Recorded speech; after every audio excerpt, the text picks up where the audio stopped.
Alternative Dig Talk. Real issues, real talk.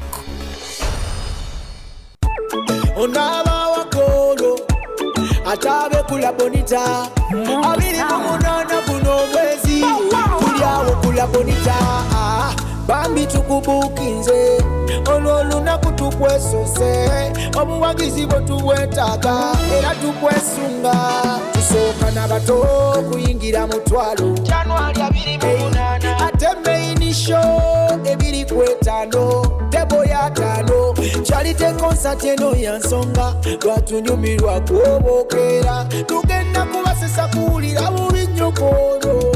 You are the one. The phone service center Chinaka. Afro Mobile, Success Motors, and Med Recruitment Agency Limited. MC4. This is Salune Chanja. It's a Nyuka TV.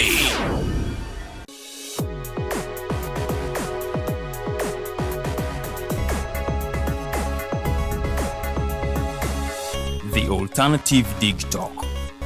Real issues, real talk.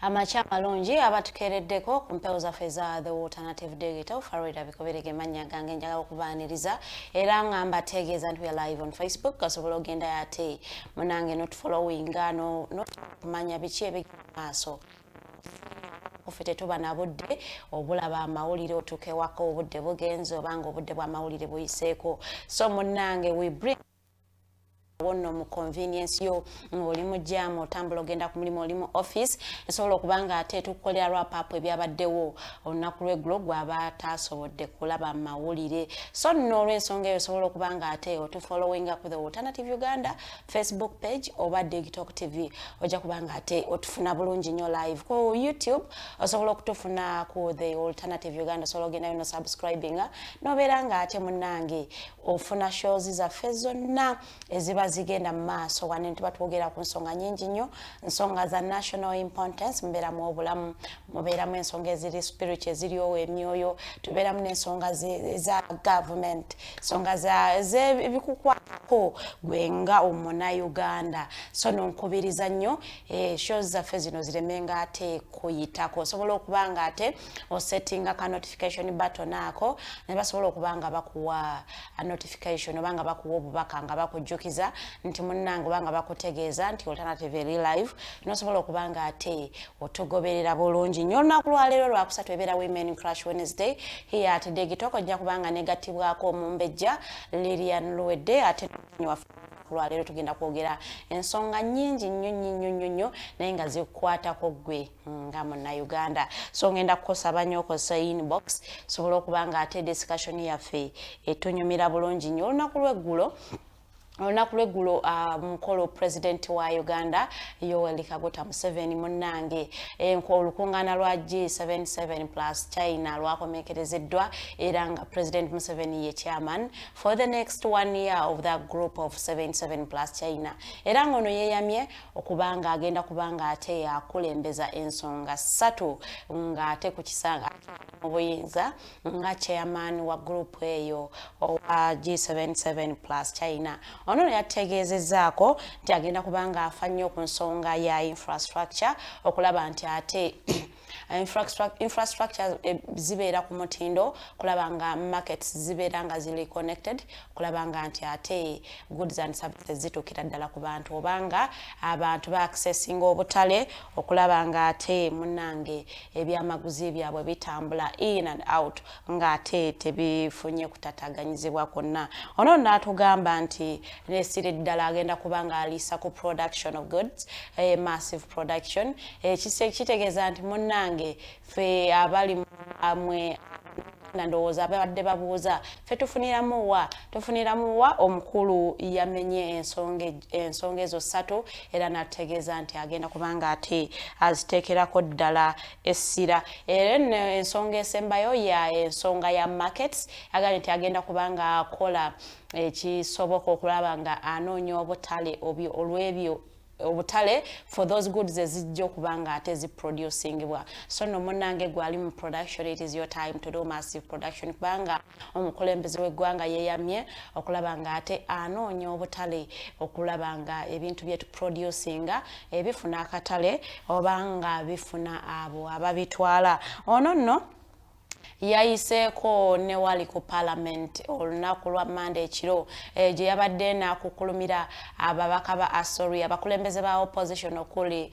omukulembeze w'ekibiina kya National Unity Platform omukulu Robert Kyagulanyi Ssentamu n'omukulu founding member wa FDC omukulu Dr. Kizza Besigye n'abagamba nti balekerawo okukola opposition wa hatred olw'ensonga nti bakitegeera bulungi nnyo toyina abagenyi but they were working so hard okulaba nga basabotaging meetings ezaali zigenda mu maaso ono nno yagambye nti division wa politics wa division and hatred tayina gyatwala ng'ensi era n'ategeezaako nti fenna nga bannayuganda we should be having a Uganda at heart ebirala byonna ebijja nga secondary naye nga Uganda yeyina okubeera nga ate esingira ddala okubeera ku mutima ono nno yabyogedde ngali mu vigilia omubaka kati gwe Honorable Cecilia Gwal ng'ayogerako n'agamba abantu nti tezazze just kutuula naye nga zateese Uganda eri ku international market nti everyone is searching to see Uganda eyakyazizza namwe ate nekyaza G77 plus China ate netubeera naye IGAD so nti it may increase tourists abayingira Uganda okulaba nti ate munange nabo bekyalirako Uganda ono nno ekyo ebeera revenue eri ensi yaffe ono nno yavudde nagamba nti nga temunnakola activity yonna oba kintu kyonna these summits benefit him as a person mwali badde nga musooka ne mutunuulira butya Uganda bweyinza okufunamu ebintu ebirala mulyoka mubikola. Prime Minister w'Eswatini ono nno omukulu yachaddeko emmengo oba tugamba nti yachadde embuga munnange era n'alambula Mengo yabadde n'ababaka be bano bakyali mu Uganda oluvannyuma lwa Namu ne bakyali mu Uganda nga bakyagenda mu maaso nga balambula Uganda n'ebintu ebikulu mu Uganda bye balaba nti ate bya mugaso nnyo bano nno munnaye bakubyeko olugulu ekigere embuga ne balambulako era bayaniriziddwa ow'ekitiibwa Charles Peter Mayiga kamala byonna era ono n'abasuubiza nti nabo bagenda kukola ekintu kyekimu okulaba nga ate nabo bakyalako Eswatini basobola okuba nga ate bateekawo enkolagana n'ensonga endala nnyingi nnyo omukulu ono okwogerako eri ababaka ba Buganda lukiiko Mr. Rachel Miso ono nga ye Prime Minister wa Eswatini yagambye yasabye Buganda nti bwe babanga balina compromising ku kintu kyonna they should not compromise about peace n'agamba ba promoting a peace they should advocate for peace bannaye omukulu era ne Charles omukulu katikiro wa Buganda Charles Peter Mayiga naye ne yamukola nga ate omukulu bwasabye era n'amutegeeza nti nno munnange bo nga Buganda tebalina nnyo maanyi kubanga federal yagaana okubaweebwa era n'ategeeza nti naye nga tebajja kussa mukono paka nga baweereddwa amaanyi era nategeezaako nti they need political power okubanga balina ate ebintu ebirala nabo bye bakola nga culture so nga kingdom era nategeeza nti constitution ya Uganda tebakkiriza kubaako na nsonga nnene nnyo ze ba influencinga mu Uganda muno n'agamba nti ensonga lwaki basaba federal system basobole okubanga ate munnange nabo babeerako nekye babanga nga bakola ngaawo Buganda. Ono no yategeezeza Prime Minister we Eswatini n'amusuubiza nti nabo bagenda kweteekateeka nabo bakyaleko ewa King Mswati ow'okusatu we Eswatini ng'ate n'ekigendererwa eky'okulukyala luno kijja kubanga ate ku strengthening investment opportunities okulaba ng'ate wabeerawo enkolagana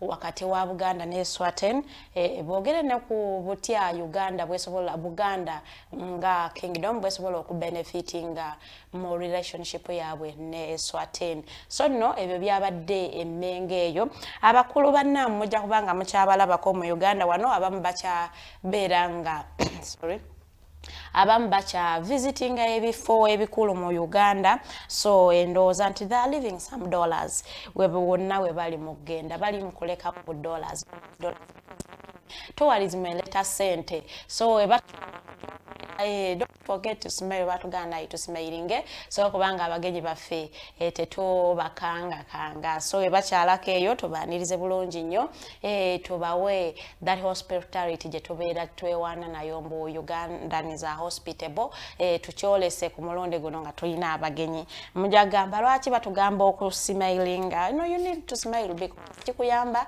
gwe nga omuntu okulaba nga ate tosaze nnyo myaka ate ne gwoba osmilingidde kimuyambako okubanga olunaku lwe terubadde lubi nnyo.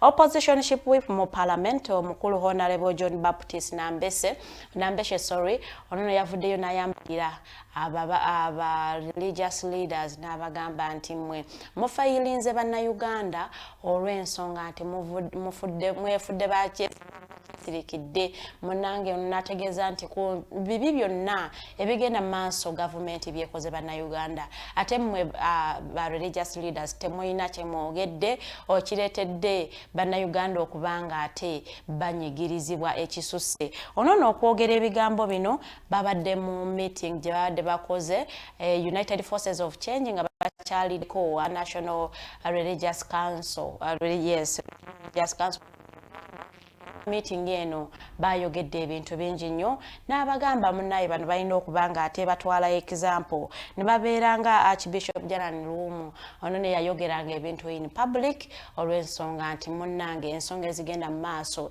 yadde ziba tezikosa gwe nga omu naye ab'enganda bwe zibakosa nayogedde ebigambo bingi nnyo n'abagamba ba religious leaders balina okubanga ate promoting oba preaching justice ate truth ne rule ono yayogedde ebintu bino byonna naye ng'ate olukiiko luno lwabadde lukyeyalingiddwa omukulu Archbishop Stephen Kazimba Mugalu era ngono yatutegeezezzaako n'atugamba nti bo tebabeerangako bannakyekubira era n'atutegeeza nti baaniriza enjuyi zombi aba bali mu government n'abali mu opposition era n'agamba nti anytime opposition lwe yeetaaga obuyambi bwabwe nga ba religious leaders era bajja kubanga bwe bali nga we babaddewo olunaku lw'eggulo ne baba offeringa time and space okulaba nga ate bawuliriza ensonga zaabwe ze babadde batutteyo okubanga ate munnange boogerezeganyaamu era n'agamba nti si kituufu okubanga ate bo babagamba obanga babaccusing okulaba nti basirise n'agamba nti bakola kyonna ekisoboka in the mandate okulaba nga ate ebyogerwako babyogerako ebitali nti tebiri mu busobozi bwabwe babireka naye n'agamba nti singa opposition ebeera nekyeyeetaaga ng'ate obusobozi na nsonga lwaki baba tebakikola. Ngenda kubanga nvaayo keeyo ngamaliriza amawulire gange g'olunaku lwaleero abasawo okuva eri mu Mayuge Health Center for munnange bakwatiddwa oba abalwadde babawaabidde okubanga babasabawo omusimbi okubajjanjaba ate ng'eddwaliro lya gavumenti manono balinze omukyala Anne mu highway ono nga yamika kalisoliso wa gavumenti side eyo ono we bamulabyeko abalwadde ne bava mu mbeera ne batandika omulopera ensonga ne abakyala naddala abakyala ne bagamba babasasuza emitwalo 25 okuzaala ate ng'eddwaliro lya gavumenti nti nno ate bw'omala n'osasula emitwalo 5 egy'omusaayi omusawo eyabaddewo yategeezezza nti nabo omusaayi babeera tebaguyina nga tebalina nsonga lwaki baba bagusasuza nga tebaguyina. Ono n'ategeeza omukyala Annie Muhairwe n'amugamba nti ensonga lwaki abantu bano babasaba akasente kano kubanga ate babanguyizaako services. Ono n'ategeeza nti era abadde nga tasobola kasente kano nga bamusindika ejinja mu referral hospital asobole okuba nga ate akolebwako. Yadde ng'omukyala Annie yabadde very disappointed n'agamba nti abasawo bano bayongezebwa omusaala tebalina nsonga lwaki baba basaba abazadde ensimbi oba abalwadde ensimbi. Oyo n'ategeezaako nti yadde nga ensonga ey'okugamba nti tewali bikozesebwa mu malwaliro naye ate n'omukyala azadde obulungi lwaki oba omusaba emitwalo 25 okulaba nga ate asobola okuzaala obulungi. Era omukyala ono abalwadde bonna be yasanze mu waadi nga babasabye ssente yalagidde ne babakolako era n'agamba nti mubakoleko olw'ensonga nti essente zaabwe nze ngenda kuzisasula. Awo nno ategeezezaako nti eddwaliro lino lirina kubeera mu 3 doctors naye basanzeewo only 1 doctor ku ground era nga yeebuuza abalala bo babaddewa ate nga tebasaba leave. Ebyo nno bye babadde sides eyo emayuge. Ngenda kuba nga ate mpumulamuko katono nnyo bwenkomawo ngenda kuba negattiddwako omumbejja Lilian Luwedde ate ne guest waffe ow'olunaku lwaleero. Very good morning.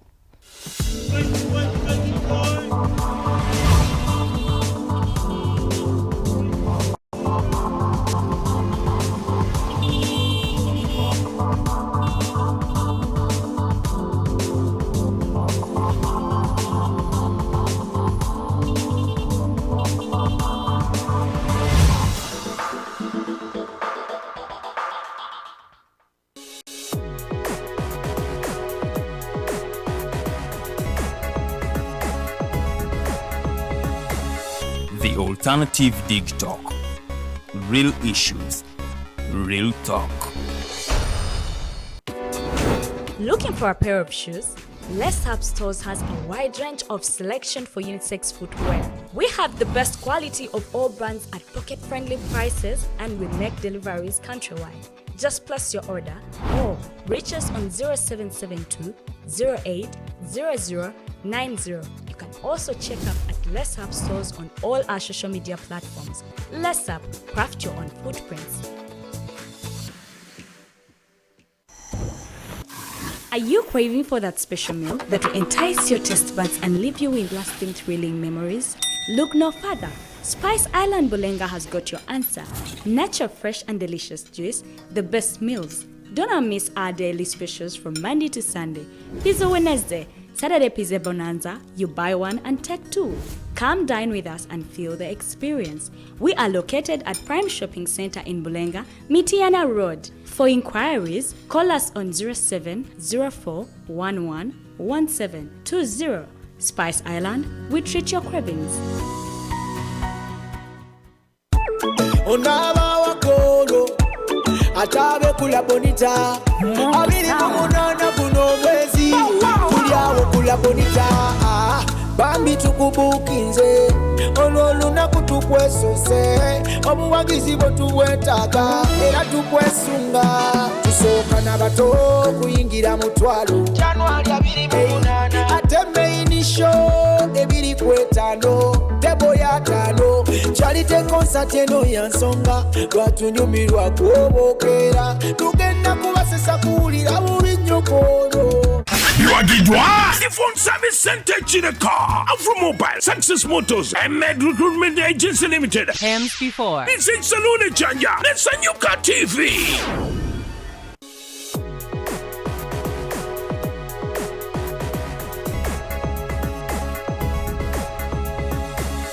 The Alternative Dig Talk.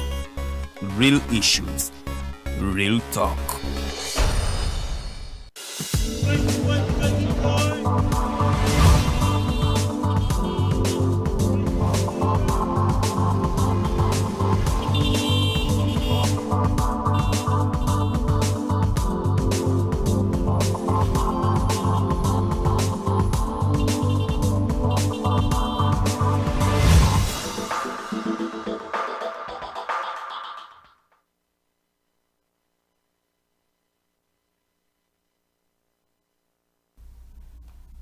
Twasiza tebulabe waffe omulungi kwaniriza nnyo ku program eyamayite drive nze omumbejja Lilian mu studios ntudde n'omumbejja Farida Bikobere n'omugenyi waffe olunaku olwaleero omukulu Munnamateeka era nga tugera kwatwogera ku nsonga ez'enjawulo ate nga bwe zitambula wano ewaffe Uganda tujja kwogerako ku nsonga z'eddembe ly'obuntu nga bwe lizze lityoboolebwa wano eno ate mu ggwanga lyaffe Uganda n'ebirala ebigwa mu kkowe eryo naye nyongera okutegeezaako nti tuli butereevu ku pages zaffe The Alternative Uganda ne Digital TV gye mikulu osobola okuba nga otufunira so nga ate YouTube channel yaffe eri The Alternative Uganda so nkusaba busabi subscribing ate tusobole okuba nga tutambulira wamu otegeere shows ennyuvu ze tulina na biki ate bye tukola era nga olunaku olwaleero ennaku z'omwezi ziri 24 omwezi ogwa Gatonnya oba January omwaka 2024 tutambudde sofa January ezo zennaku ze twakatambulako kansuubire nti bwe wali obibazo bikola mu mwezi guno bwe bikyali kankutwalewo omumbejja Farida Bikobere asooka tuwe quote of the day ate n'okwaniriza omugenyi then program tugitandikirawo wenyini mumbejja Farida wasuze otya kuba wagiwulidde iyo nagiwulidde but alhamdulillah tuganyiza okkeera ne tujja ne tukola asinga ekedde netonya butonya singa sigadde ekyayiwo otutonotono kale era twalize naye embeera teyali badde nnungi nnyo naye mukama abadde mulungi n'atukkiriza ne kusaawa 10 mu kitundu awo nitusobola okubanga ate tukeera wano eno nga tetuwekwasizza ate enkuba etonnya ewaffe ate kwate ekigirikooti ate si bwegendera awo tuba tetugirinaako obuzibu ng'etonnya kiro emisana nereka abantu ne bakola nanti abati tebalina gye bagenda ate abo balina ka option akogamba kaninde ekye ne bweneekya essaawa nga 5 mu maaso misana you can move so nga naye njaga okuddamu okubalamusaako abatukeereddeko ku mpewo zaffe za The Alternative Uganda nti mwasuuze mutya katusubire nti muli bulungi nnyo okutegeezaako nti oli ku Mighty Drive nze Farida Bikobere mu studios tulinamu omugenyi waffe Kanso Musinguzi Wahab tugenda kubanga ate twogera naye ensonga nnyingi nnyo is a lawyer and a human rights defender tugenda kubanga twogera ku rampant house arrests ezikolebwa ku opposition politicians tulabe the impacts so no gwe monnange nja kukubiriza nnyo osobola okubanga obeerako eno show etunyumire bulungi nnyo monnange kino nno kiddiridde olw'ensonga nti abakulu babadde babasibidde ewaka era nga abasirikale ewaka ku mageeti gaabwe basimbuddewo olunaku lw'eggulo ewabesigye nagamba bagambye mbu beerabiddewo ka mobile toilet kaabwe nagamba gyakakimye naye nga bo abakulu bagenze kale bagenze so nagala kumanya what is the impact of this ng'amateeka gakyogerako kyoba gakiramula gatya but our hope of the day is our quote of the day to be humble to superiors is a duty, to be humble to equals is courtesy, and to be humble to your inferiors is nobleness. To be humble to your superiors, it is a duty. Bwabanga omuntu akusingako, you should be humble while you're talking to them. Bobanga you are equal, it is courtesy. I mean, you are on the same level. Just be humble to them. And to be humble to your inferiors, it is nobleness, you know. See, so you know you have to respect everyone.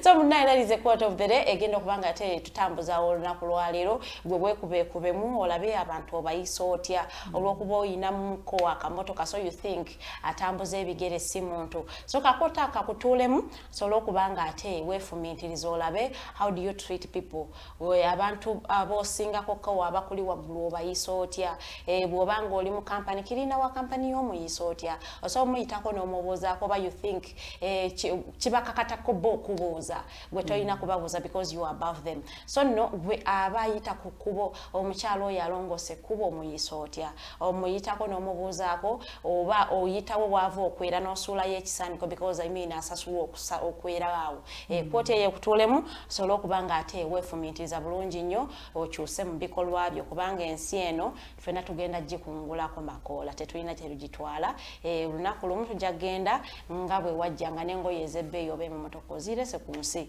n'ogenda naye waggulu oba eniyo gisesingana n'ogenda naye wampisa bubi ku nsi naye olaba kati we tuli. Welcome Kanso. Could you please say a very good morning to our viewers tandike mpolampola show yaffe? Good morning viewers. Nsanyuse okubeera n'abambeja mu studio muno era nange okugatta ku ddoboozi kubamu abanyigirizibwa mu Uganda n'abatafuna ddembe lyabwe ate nga bwe buvunaanyizibwa bwaffe era Abannayuganda ffenna okuvaayo okugatta ku ddoboozi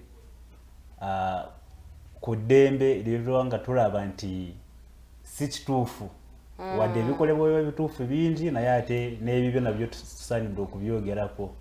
So mba nsanyuka nnyo okulaba nti munkyaziza nti nga tekwabo abamu abwagatta ku ddoboozi ku bintu eddembe lyabwe ne obutali bumativu ebitambula mu ggwanga nga bwe biri wadde ebitambula bulungi naye biba bwe biri tucriticizinga nnyo naye ate of course naye gavumenti nga there is no criticism tekisobola kubeerawo nawe omuntu olaba nti otambula wabwera ate ne bakucriticizinga nga n'omuntu takumanyi so kati ate wetubeera wetuwangaalira of course you have to criticize tekisobola kuba nti kitambula bulungi 24/7 so tulina obyogerako then ab'obuyinza bakyuse obanga wabawo ekikolebwa mu maaso awo. Kanso Musinguzi Wahab. Wahab is a Muslim name, right? Yeah, it's a Muslim name. More in details oba biki byakola? In details, I am a lawyer. Okay. I am a human rights defender. Then kati I am also an activist. Yes. Nebinatuuka okwekalakasa ku kkubo tukusuubire. Onatuuka okwekalakasa. Ayinza okubanga activist nga asanga eri mu kkooti. Abalooya balina engeri gye bakolamu activism yaabwe. We tubanga twekalakasiza amakooti tugateeka mabbali n'amataayi ne tugenda ntulwanira eddembe lyaffe. Ku makubo. Then nga batukutte obanga oluusi nga siriiwo waliwo n'abalala ne batuwolereza oba nze nga bwemba nga siriiwo ne bampolereza and then we be out of it because the human rights defenders are so many. So kati when you just get out of it and then you get to the Lord then bali nobawa demand y'okugamba nti naffe tuyina ono naye we have him or her. So kati alwanira eddembe ly'obuntu katugende wamu. Omanyi sometimes mu Uganda there is a lot of fear. So sometimes omuntu agenda ku loono ono agenze ono olaba ne Wahaba agenze nawe kangende. So katawo tulaba nti now we are at least getting some kind of population. Ate kati population wayongera okweyongera at least ne Uganda wayongera okusituka ne bagamba kino kyabadde kikyamu wadde twabakubye wadde twakoze ekyo naye kyabadde kikyamu. So kati for example when we see the journalists are being beaten amaloboozi gaba mangi so nga ate bwe gaba matono of course nabo batunyooma. So they do everything with impunity. So naye bwe tubanga tuchogeddeko the voices when are increasing of course kiba kikigenda kuba nga kibeerezaamu kiba kigenda kukoma oba kireducinge. 2024 yakatandika ekutambulidde etya? 2024 wabaddemu ebisoomooza bingi. We have just begun. Of course we have just begun but we are like maybe in September because twarabye of course twarabye abakulembeze abamu ab'ekibiina ekya FDC aba United Forces of Change of Now nga basibiddwa ewaka which violates human rights surely because omuntu olaba mugondi semateeka ono bagikola mu 1995 ne bakuwa amateeka ate nga sibe bagatandika. They are not the ones who started those laws. Those laws they were created by God. So naye ate Katonda yenaabuteekako naye ate kati abantu abalina obusa mu nkola the implementation neegaana. So ka 24 yatandise nga lyale mu January nga of course nga twalabyemu shootings ng'omusumba nawe mukimanyi mwena baamukuba so kitalo nnyo ne wafiiramu omukuumi we. So yes omuweereza w'ekkanisa ebyo kitwabira abantu babiteeka kwesera nnyo nti banoonya abo abamukubye. Police has not done its role for real and for over years nga egivuddeko so titulabye nti at least naye ereeta ku ddoboozi ate nga oba ng'erwanirira abantu kubanga ebibaddewo byonna ne mu January eno nga mwaka gwakatandika 2024 byali byabadde nga bisoomooza nga ebintu byonna bikyuse ng'omwaka olinga ogusanga nti maybe omwaka guli ng'ogugwako. So ebintu bibadde bingi ebisoomooza mu Uganda bibadde bingi. So we have seen a lot of corruption in the court sectors. So ngatenga we have seen nothing really from the government institutions coming to resize those that are corrupt. Ebyo ebintu bibi nnyo kubanga bwebanga ate bibeeyo ngate naffe tuba tunyigirizwa ng'omuntu wa wansi fe omuntu akyakwata akatakisi omuntu akyakwata akaboda naddala nnyo abakyakwata akaboda ogenda wala omuntu n'asala ekinya nagwa mu motoka. You cannot get life. Of course life ends there. So katate ng'oba olina ebintu by'okyakola mu maaso. So really n'osanga ekintu something that could not happen olaba nga kibaddewo. So really n'osanga nti ekintu you have to raise your voices. So wadde tebabikolerawo mu mbagirawo naye in the near future babikola. We have seen them. That maybe you talk about something, it has not been done in 1 year or 2 years, but in the near future, when your brother is alive, at least babikola. Babikola oyogera ky'oyogedde n'omulala n'ayogera, then in the near time you find everything is done and is rectified. So looking at how 2023 went, should we say human rights violations as agenda mass 2023 are going to carry on, they're going to spill off to 2024 over to sobirewo enkyukakyuuka as compared to how this year has begun? Definitely I don't see anything that is going to be done in 2024. Nze nsuubira maybe unless otherwise nga government ekutemu negamba no ate ekisingo okunyiiza the people who are supposed to fight for human rights bebazityobola eddembe ly'obuntu. For example police and UPDF nosanga lyale omuntu omukutte naye ate omukuba. Why should you beat the person whom you have arrested? Resisting arrest. No resisting arrest. Even we have seen many people, for example muntu bamukwatira ku kubo ate nga tagaanye, so you start beating him or her. So really nze suubira okulaba nti waliwo ekikyuse unless otherwise nga waliwo rectifications nga bavuddeyo ne bagamba no this is bad, this is wrong. Waliwo abagundi abakulu mu police abavaayo n'abakulu mu magye ne bavaayo ne bakivumirira naye bana oba betwalise ba junior ba PCs, those are the juniors. Ate oba kitwala mu nsonga ndala nnyo. But they don't listen to these people when they are speaking. Even their situations of living is also bad. So sometimes I don't blame them because omuntu abayine obusungu bwe, he or she has not eaten for 2 days. He or she is not paid for even a year. So abantu abawalanchi akawunga kabwe kajja mu budde. Mpozo omusala bakuba nti si mungi. Ate babongeza n'akasaala. N'akasaala bakongeza naye ate okukongeza akasaala okujja ku mitwalo 4 ne bakuteeka ku mitwalo 7 nga babadde bakuwa emitwalo 4 naye nga bazikuweera mu budde emitwalo 7 nga tebagikuwa.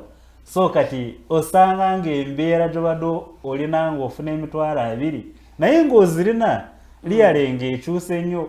So kati oyo omuntu abakukubo oyo omupoliisi abakukubo aba alina obusungu ate so nga tekyenjagala n'okukatiriza ku ba citizens. You should be careful with those people because you don't know where he or she has slept. So by the time he catches you, be humble and you talk. But waliwo n'abo abaganye, but you talk to him or to her decently. but he sees that maybe he's overpowerful. And they kati tebali mukozesa uniform yaabwe because for them they believe when nyambala uniform eno tonsonga mutokola ki. And when I'm holding a gun it's even more worse. What inako nachoyinza kugamba. And they are just going to abuse the uniforms they wear and the guns they are given to. Absolutely. We see emyaka egivuddeko in 1990s, we would give respect to those people in uniform a lot. By the time you find somebody in uniform really ng'ogamba ono omupolisi ng'omuvunamira naye kati naawe kati bakozesa bwe uniforms zaabwe akusanga kukubona agamba mpaamu 10. It is very bad. Ng'omuntu ali mu uniform ng'omuwa ekitiibwa n'agamba mpaamu 10. By the time ng'ovuga omuntu n'akukwata n'agamba toyina driving permit naye genda oyina ebbiri. So kati ngaliale yes, we have lost respect from those people. And nengeri jabatuyisaamu, it is not good. It is not absolutely good. And maybe the simanyiche Uganda obanga government chains okukola okuteeka obuyinza abantu okuddamu okwesiga those police and army officers, because really we don't take them for granted. They defend the country and they defend the citizens, but also the way how they treat themselves and the way how they treat citizens. It is very alarming.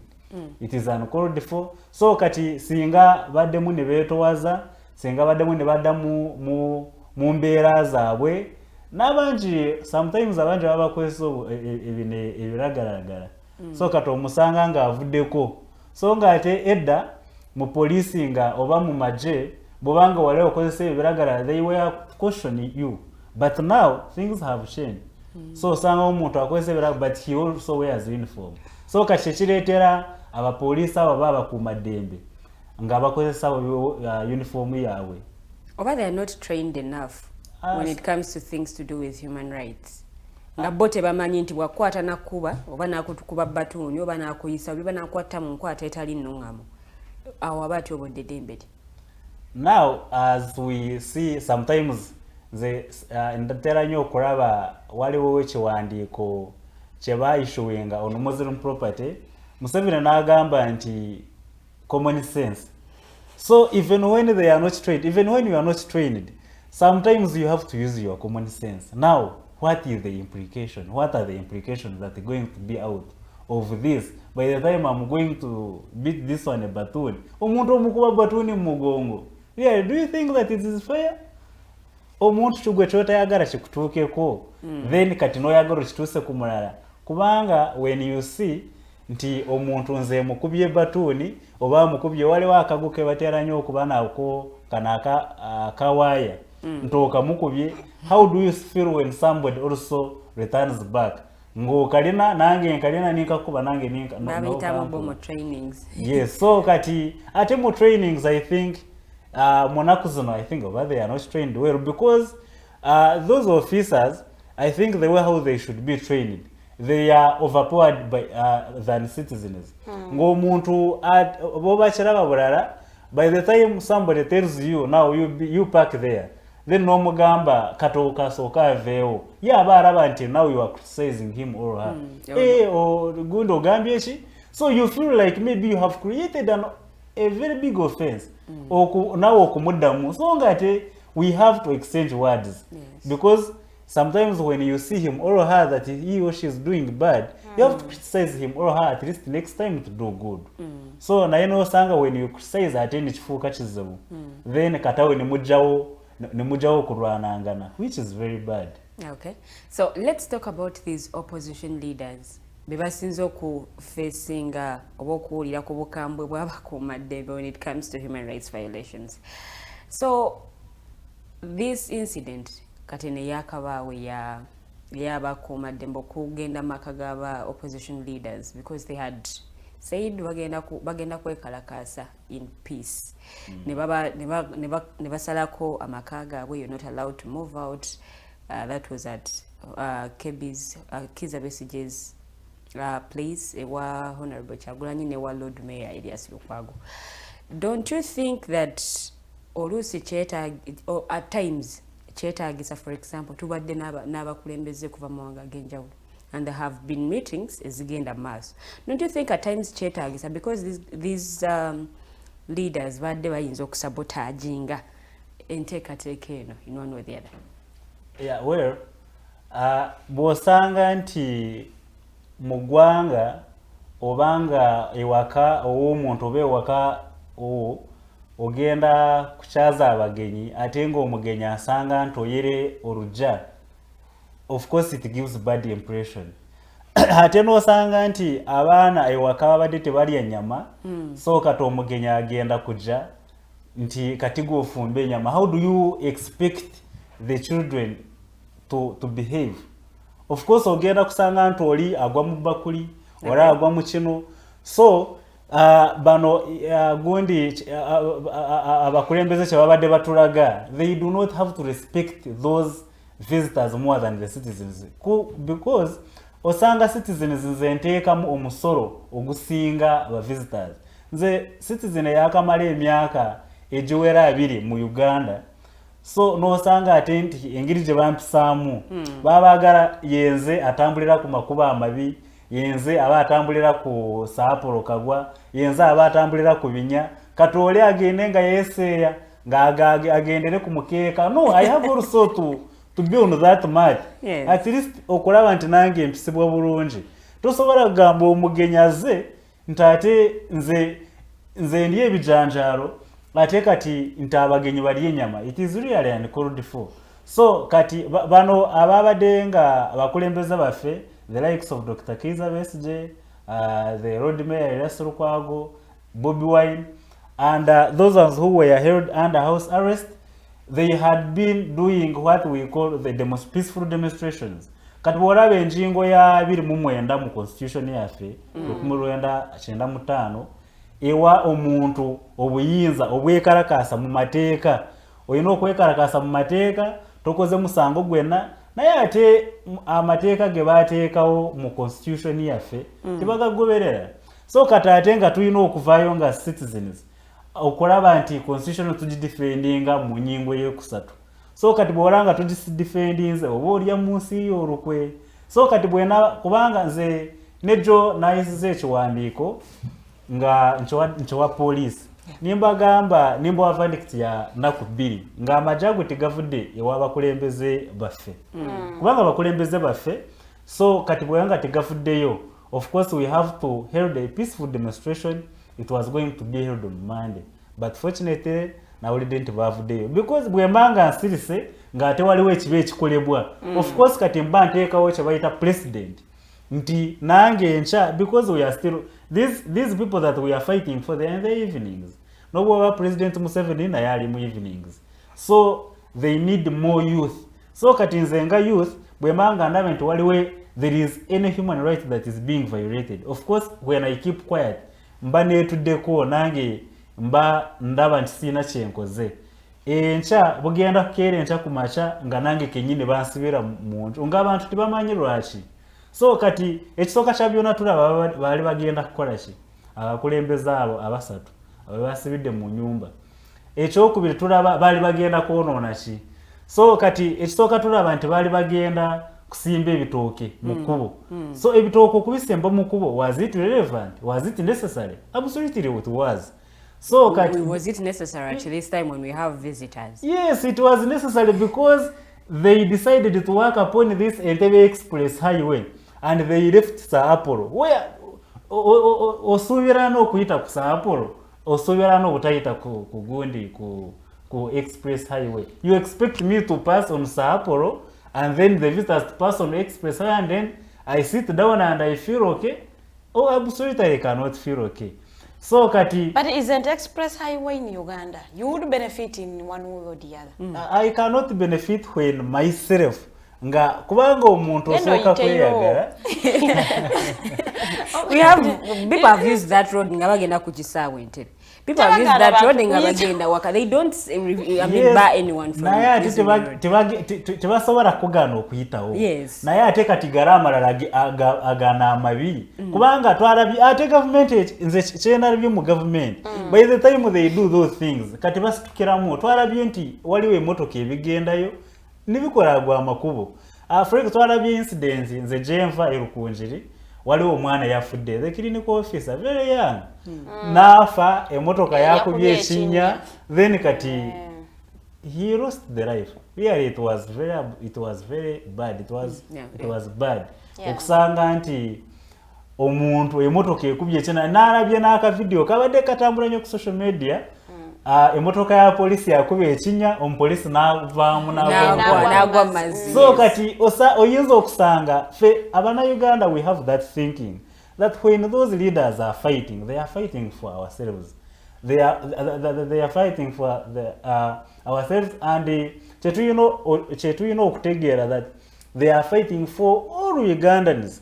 When Dr. Wesije come out and then says that no, the taxes are high, of course anaganyirwamu kubanga Dr. Wesije says asasoro musoro yeka, Lord Mayor says asasoro musoro yeka, ze bwembanga ngenze mu dduuka okugula ekintu ate kati nosanga nti omugati nawo gwa kanano oba gwa kakaga bitano. So kati osanga those people they have money but they are trying to fight for the poor people, abantu abafuna mpola. But omuntu bwabanga avuddeyo n'abalwanira ate you find somebody that is abusing. So okuguka amaaso, we have to see the right and see now this is bad. Also where you are seated, you don't seem that you are very okay, you are comfortable. So you have to come out and criticize what is wrong, and because there is no any offense to criticize that this is wrong and this is bad. So when something is wrong and then you add your voice to something that is wrong, of course when it becomes good baja kwogerako. For example waliwo ng'oluguudo lwe bakoze Kasangati. Nalabye abantu bagamba no that one is hard to happen. Of course kati naye nga basime ebinya mukubo, basime ebirgunde ebitoke mukubo, badegamba abo bakatemba nakatemba. But when there is something that is happening, osanga ngo omuntu bakola ki bamwebaza. So we call upon tukyayongera okubayita abanji abaliye abachatide, because when you are doing that is something that okunga abantu kwekalakasa. No, sikunga abantu kwekalakasa. Wabula nkunga abantu okwekalakasa nga waliwo ekibayita okwekalakasa. Because kati omuntu tisobola kugamba nti mpita mu makubo amabi ateti nti nsirike. Of course nino okubakunga. There has been a plan of working on those roads. Era KCCA gamba wadde batandikidde ene Munyonyo Makinde bagenda kikola wonna mu zone zetane ezikola ekibuga Kampala. I came in Kampala by 2019. Nimpulira nga bagamba nti runo oluguudo nga na Saaporo nsijimanyi, nga mpulira nga bagamba Makinde nsijimanyi. Naye up to now nga emyaka gyemaze mu kibuga era nga tibikolanga. When are they going to do them, those roads? Osanga budget ebadde nga temala naye nga bajje zikola. We are not refuting the fact that nti abekalakasiza balina a positive impact ke bakoze, because basimbye amakubo ge basimbyemu ebitooke gali mukolebwako. Katugambe nti government erinda abantu baveyo bekalakasi ne wayiseeko ku Entebbe Express. It is very beautiful. Amatalaga kwegaliko. So as you are advocating for Saaporo kubanga ekolebwa, we should also appreciate nti Entebbe yadde nga bagikozerwa abagenyi, it is going to remain. Abagenyi tebagenda nalwo. Tulusigaza as beautiful as it is looking. Amatala gonna tolabako nzikiza yonna. So nakyo tukisimbe nti tuleme kukikuba nnyo lwaki bakoze eri ne batakola side zeno. Of course oraba bebateeka mu constitution nti waliwo ekigambo equality for all. Lwakiyinza oba oyagala ate bwembanga nva ku Bombo Road nze mpite Saaporo ate kati gwe omugaga ayina Land Cruiser oyite ku Express. It is really that is inequality. Ate kati mbwa wakiteekamu nga kiri equality for all, liberty, equality, fraternity for all. Tuba tuyino okuyisibwa ekintu ekyenkana. Ate neyo Express ya bwerere oyitawo n'osasula. So kati oluguudo nze lwensasulidde omusolo really nosanga nga ndusasulidde abatusasula batono. Omuntu agamba nti okugenda eri ate kati okuteekamu 15,000 oba omutwalo gwange 5,000. So kampiteno awabi.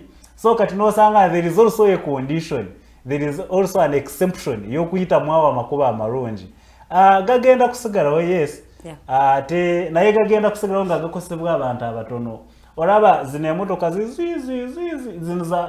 ez'abanene ez'abakungu awo ze bayita bwe bakusangawo you do not have any right of way there when those people are there, when those people are passing. So kati nosanga nti ebitunyigiriza bingi mwaga amakubo ge bakoze atenga of course ne answers nyingi naye ate ne questions nyingi atenga answers ntono. Budget je bayisa mweno financial year noasanga security nga batadde mu sente nyingi nga tugendeko nnyo ku agriculture twakola nga tusoma nga they say that it is a backbone. So agriculture nga budget esente zabatadde mu security nga singa za agriculture olinga nti Uganda yetegekera abantu tuyina abalabe akati abalabe baliwa aba ADF nyizo utatogera wano ku kamera naye I don't believe in ADF. It is there. It is there, but it has been attacking Uganda. Gunde na olidenti n'abakubye omusumba naye ba ADF naye sinaraba report na olidenti n'abakuba bano ba ADF. Why don't they be brought to board? Ne bagamba nti ono wa ADF bamukwata nti wa ADF bamukuba amasasi. Really, we have not seen. So kati aba ba ADF kutwalira amateeka mu ngalo. So kati ate amutwale mu mbuga za amateeka yadde wa ADF. So okumutwala mbuga za amateeka ayinza okuwa obujulizi n'agamba I have been used by these people. So kati waliwo ebintu bye balaba nabo ne bagamba we are going to do this by this one will bring I think negative implications. So kati bwobanga omanyi ekintu kibi ate gwe wakikoze so kati gwe wakiplaninze n'olaba nti kigenda kuvayo of course you have to dismantle. So kusinziira ku gwe there is no ADF.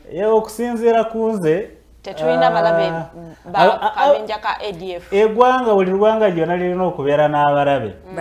But also we have to be on a situation kati nga abalabe tebaliiwo. So kati lwaki ate kati n'olaba nti waliwo kye bayita classified. Ezo sente ezigenda mu classified expenditures and whatever at least lwaki tebazijayo ne baziteeka mu infrastructures. N'osanga nti classified etuyamba kinga abannayuganda. Really nze ndaba there is nothing. Cause naraba omwaka oguwedde ne bagamba Mwami Museveni n'agamba nti government Kampala giwadde 6 billion ye kenyini nga ate nga mutabaniwe Mwami Muhoozi nga yateeka 50+ billions mu kwetooloola eggwanga birthday. So kati ate n'olaba infrastructure ng'omuntu agitadde mu 6 billion ze kenyini zatasobola n'okulya olunaku lumu then n'ogamba nti we are going on higher process. Sometimes olaba nti we are going alya akasente katono nnyo tomuwanika nnyo ku 6 billion oba omuwanise nnyo bulala nnyate 2 billion per day. It's 2 billion per day. Alya akasente katono nnyo kati nawe 2 billion per day Kampala yonna oba ogiwadde your week allowance 2 billion nga ate it is not way because mu week tuyinamu enaku 7 naye ate ye Kampala sana ne Saturday tetuzibala awo wenyini kanso tugenda kwanga tuwumulamuko katono nnyo bwe tukomawo twagala tumanye amateeka gogera ki ku house arrest zino abantu tebalina kubakuumira wakasinga basuspecting nti bagenda kuleeta akavuyo gye banaaba balaze tugenda kubanga ebyo byonna kanso wabitanya bulungi tuwumulamuko katono nnyo tukomawo.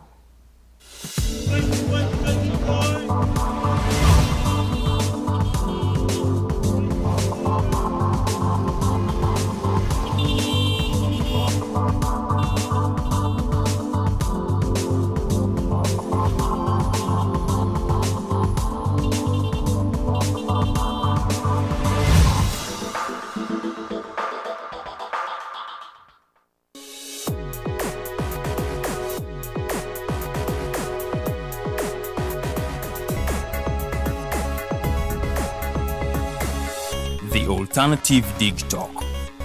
Real issues, real talk. Looking for a pair of shoes?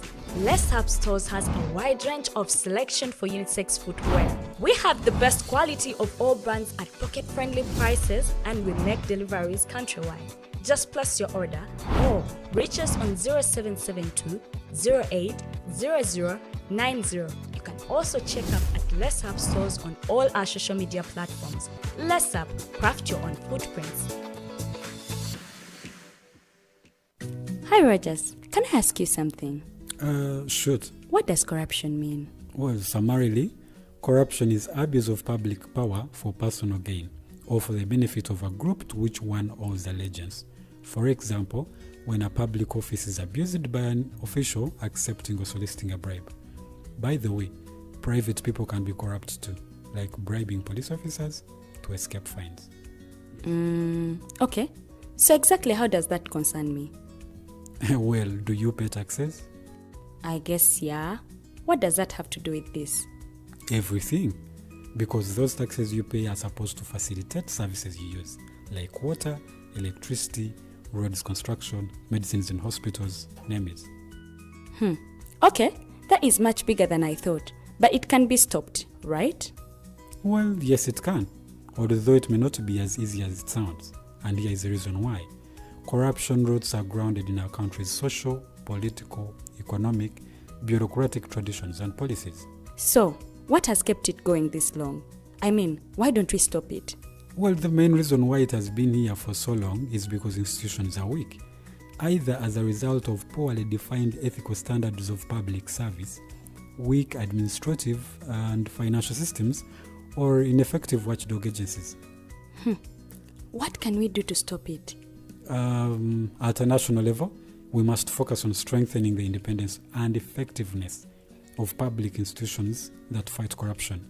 At a personal level, we must commit to never giving a bribe. I promise I'll never give a bribe. Well, that's a great decision you have made. Me and you now have to spread this message to all our friends. If we all do our part, corruption will be no more. This message is brought to you by Alternative Digital. Onaba wakolo atabe kula bonita abiri kumunana kuno mwezi tuliawo kula bonita bambi tukubukinze ololuna kutukwesose obuwagizi botubwetaga era tukwesunga tusoka n'abato kuyingira mutwalo January 28 ate main show ebiri kwetano debo ya tano charite concert eno yansonga lwatunyumirwa kwobokera tugenda kubasesa kuwulira bubi nyokono. You are the The phone service center in the car. Afro Mobile, Success Motors, and Med Recruitment Agency Limited. Hams before. This is Salone Chanja. Let's Enyuka TV.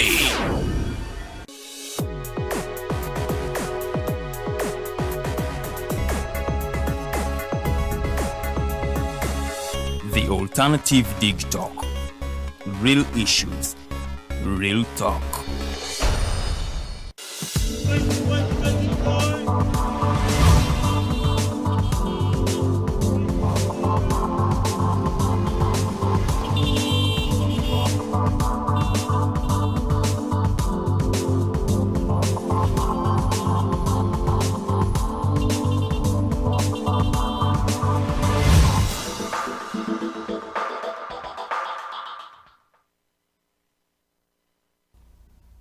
Tukulikeyo mkuumula mkoto bato yingide sawa ya feyo kubiri ya program The Mighty Drive kati no mwene sawa nja kuba mpita ayitako mu bibuzo byamwe comments za mu Facebook ngenda kubanga ate mbasaba muzitekeyo bulungi nnyo in the last 30 minutes of this show nja kubanga ate mbayita mutwogedde ensonga nyingi nnyo ensonga za makubo kanso nambuuza wano lwaki omuntu asula eri ku Apollo yali Senga Express ekoleddwa bana tuleme kubeera nnyo so selfish kubanga Express eyamba fenna okay abali mugiyitako basasula sente ezikola services ezinakola ekkubo erisula ewuwo ku Apollo eri ewuwo eyo so bwe abeeranga wenkulakola ezze mu ggwanga yadde nga teri mu kitundu kyo tujanirize nga tugisanyukire because in one or the other you will benefit one time ojja kwagala ogenda ku airport nga atoli mu bwangu you're late and you will use the Express and by the way say abagenda ku airport you want to go to Entebbe to have some kafan kunyumirwa paka kuwulira bubi ng'abaana bwe bali mu kuyimba so you will use the Entebbe Express olabe nti munnange oluguudo lulabika bulungi nnyo so abalina amakubo amabi mu bitundu gye muwangaalira mwogerezeganye n'abakulu bammwe be mwalonda basobole okuba nga ate nabo bakolawo omulimu gwabwe ogwabalondesebwa okulaba nga ate babaleetera services ezo okulaba nga zibatuukako naye nga tugendedde mu kuwummulamuko kanso mbadde twagala tumanyi amateeka googera ki ku house arrest is it not provided in the law nti bw'osuubiriza omuntu ng'anaakola omusango osobola omukwatira ewakaawe okulaba ng'omuziyiza okukola omusango ogwo aba okuleeta akabi konna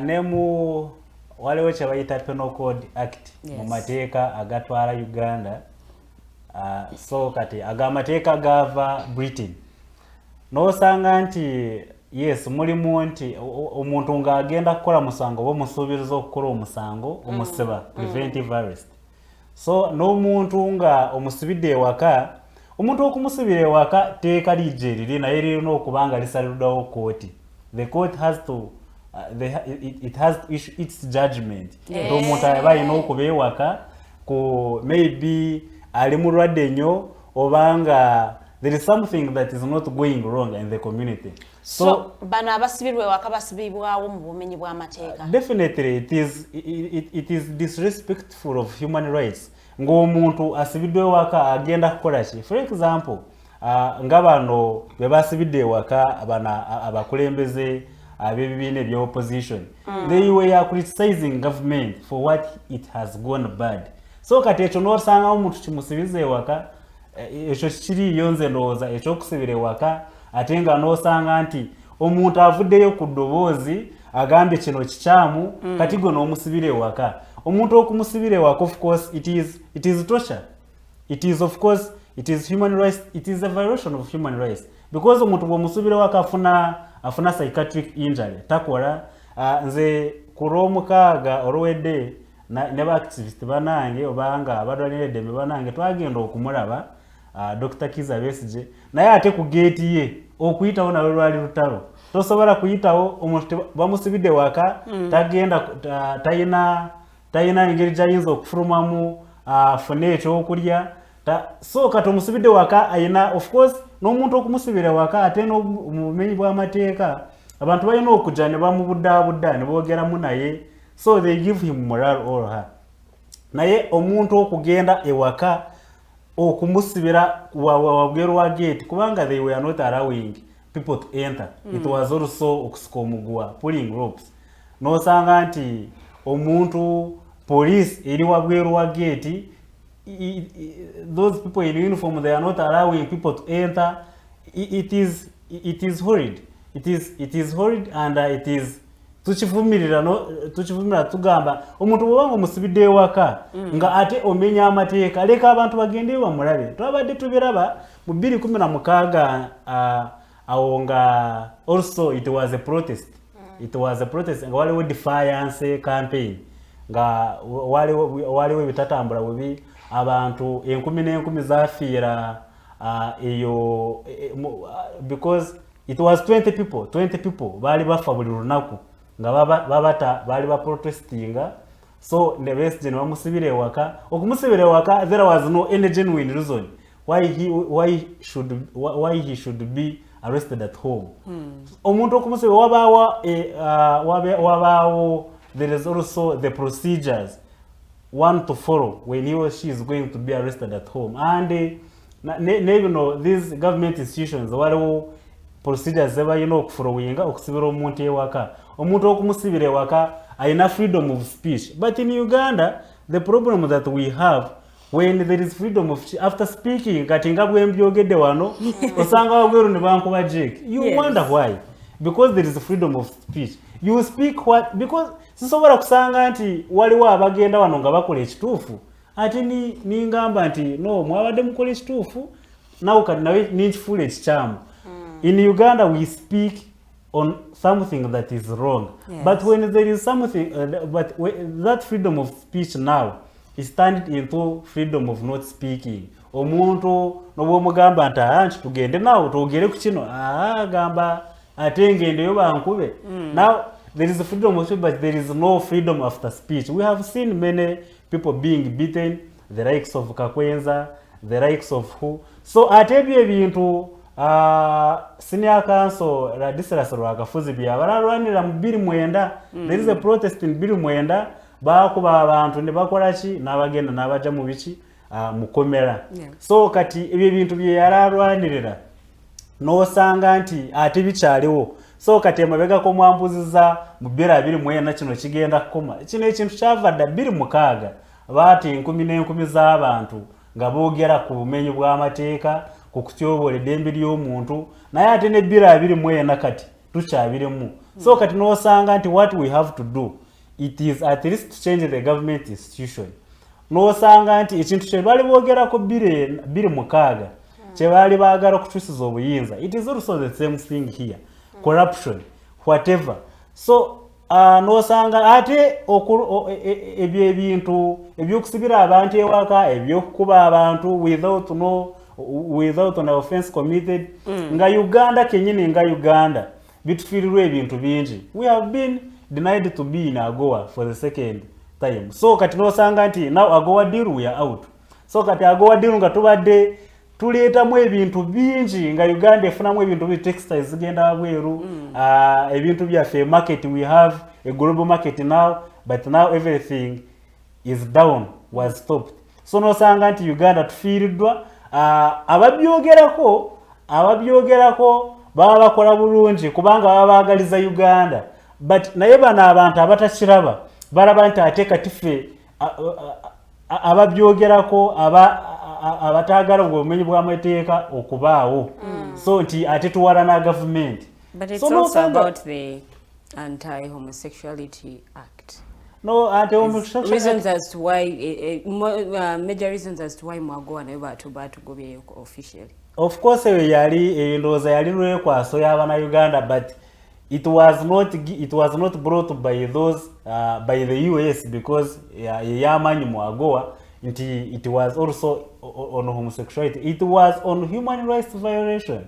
Because they believe that's also violating the rights of humans. The act itself. Yeah, the act sort of, I think that act was not brought by the government. It was brought by the people. So something that is brought by the community, tisobora kuteka impact mu government. Na ye government as a government institution, though the UPDF whatever, because they are the high peak of violating human rights. So bobanga over criticizing ne bagana because we have seen also as the president of Uganda coming out yeke nyine munamu n'agamba nti why should you interfere with omuntu ngaine wakawe lwaki mu interferinga. So kati bano omuntu ngaine dembe lyati obolikwatamu. Of course, what do you expect? You expect me to come out and say no, this is wrong. Before we reach on the NAM and AGOA issues, yes, police ebadde evayo negamba bwe tumanya nti ono anaatera okuzza omusango tuli baddembe okumukwata era at times bazenga bakikola is ekyo bakikola nabo mu mateeka oba kwekwasa bwekwasa okukola musango poliisi ebe yina okuvaayo bana abakuuma ddembe baba yina okuvaayo ne balaba omuntu agenda kukola musango ki okuma mu bantu omuliro ate kati okuma mu bantu omuliro ye kennyini ye poliisi yereetera n'abantu okubanga abantu okubanga they are now going on the roads because bubanga bamuleka olina agenda n'asimba amatooke without any interference. Abantu abagenda kuva baleke baje ba experiencing ensonga yaabwe that they are unfair. So kati bamale bagende. So kati naye by the time police now interferes and puts on those home arrests, beatings, extrajudicial killings and unlawful killings. So katawo ni baleetera nti omuntu wabaawo more torture. And also kati noraba because each and everything that now the opposition does, it is in law. No sanga, it is also rule of law. Because demonstration peacefully, it is constitutional. Freedom of speech, it is constitutional. Freedom of association, it is constitutional. freedom of movement is constitutional, but are you allowed to practice those constitutional rights? Absolutely no. So kati bwobanga osanga nti omukulembeze bamuganye okutambula because Robert Kyagulanyi Honorable abayina abantu bakulembera abantu. Dr. Kizza Besigye is a people's president. Akulembera people's government. Road Mayor Elias Lukwago is the president of FDC that is in Katonga. Babayina abantu be bakulembera. So when you deny that person freedom of speech, freedom of expression, because when you have something that is ekintu ekikunyigiriza, you have to express it out. Nobobanga oyina taatawo oba maamawo nosanga nti you cannot be on one table nemutiisa nemugamba now this is wrong. Novayo nomucriticizing. Of course n'abaana kenyini nabo bacriticizing abazadde baabwe. Then I think it should be seen by the government neeraba nti now this is wrong and this should not be, it should not happen again. Naye bw'osanga nti happeninga of course omulundi omulala, of course nange nina okuvaayo ate n'abaana abato abakuze nga balaba bino ebintu bibaawo. They are not happy at all. We bagenda okufuuka threat okujjako nga government naye oba abakuumaddembe nga bavuddeyo ne bagamba liyale now this one has to be in law. Bw'osanga kintu kiri mu mateeka ogenda kusanga kigenda kupracticingibwa. Ndowooza omukulembeze w'eggwanga yeebuuza lwaki kati bano abaana be twagenda mu nsiko nga n'okuzaalibwa tebanazaalibwa now they are coming out nga bakusizinga kino. Of course we have grown up think something is not going right. Tuzaalibwa ne tusoma ne tubisomako nosanga now there is now divide and rule in the government. Ate nga government eya sometimes bajite yanachemalera the dictatorship wali there is divide and rule and propaganda. Nosanga nti propaganda bagamba now kati ona aliyeno omukulembeze aliyeno agenda kwogera ku kikyamu. That propaganda also yeyongera okukuba government ate neyongera n'okukuba opposition kubanga propaganda weri excuse me, propaganda weri of course wateekerwa okubawo ekintu ekikyamu. Singa propaganda tebaddeewo bano babadde bagenda kusimba, for example babadde bagenda kusimba ebitooke mu nguudo babadde bagenda bisimbamu and there is nothing that kuba twalaba lwali ku Lwokusatu okusimba ebitooke lwali ku Lwokuna. Besigye avaayo ku Lwokusatu n'asimba ebitooke. Of course tebamukwatako twalaba ku Lwokuna amajege gagendayo naye the road that ebyo bitooke bye byasimbirwamu olukuto lwe bakoze bali mu kulukola. So n'osanga nti ekintu ekipolisi kyetaakola ate nge mukuma kubanga singa polisi yajja abantu bali bagenda kwekunganya ate babakube naye yakikola mu mateeka. Okukikola mu mateeka kyaleetera polisi n'ebikuumaddembe okuvaayo ne bigamba nti really now this is wrong. Ekyo kisaanidde runo oluguudo lukyamu bino ebintu tulina bikola. So kati at least bwenvayo ningamba nti nze ndina I have a right to speak, I have a right to move, I have a right to pray and I have a right to do everything. Nosanga nti ate kati gwonganye I have also to come out ningamba lwaki onganye kubanga of course sometimes waliwo ebintu ebingi byetuyigira naffe ku mukulembeze yagambye nti omuntu bw'obanga akuganye kino when he or she is denying your rights of course you have to come out and then you fight for your own rights. So kati ate ye avaayo n'agamba nti now this is wrong ate I have to fight for it nga talina nateeka lyasigamyeko ate kati ffe abayina etteeka abayina constitution why don't we come out and then we fight for our constitution because the constitution is the grand norm. Article 2 ya constitution it is a supremacy. Bwebanga eyogedde ku kino gwe tuleeta zinoomuzo nti ate you have to use this one olaba kino kibi olaba abaanamu bajja aba visitors okozesa common sense nti bagenda kulowooza gundi tuli babi. No, you have at least to do what is right at the right time. Ate ne bagamba nti bobanga ogenze waka n'otuula n'ogamba akambaleke abo balwane abo kambaleke balwane oba kenyini gwe weetuddeko. So nze nkunga abantu bonna baveeyo boogere ku ddoboozi ku bimenyi bw'amateeka obukolebwa mu Uganda. Baleke abantu beetaaye, baleke buli kimu ekirina okukolerwa kikolebwe. Ayagala abantu bakole byonna bye baagala nga tewali abakuba ku mukono.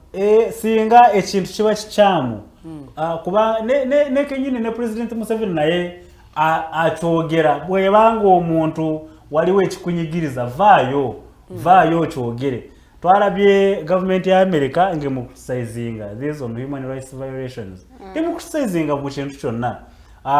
Ate mu Africa ndoza government ya Uganda yekyasiize, I think it was ranked over the second or the third in violation of human rights. Yes. So kati nosanga ate tuli mu third muchokunywa omwenge tuli oba mucha kulembedde mu Africa fe tukulembedde. So kati fa abakulembedde ate nosanga nti in the whole world I think we are the second or third tuli awo bife bikulu. Yes, nosanga nti mu parliament nawo kati parliament yafuuka simanye na kumanya simanye chajita. It is, I think it is a deal house.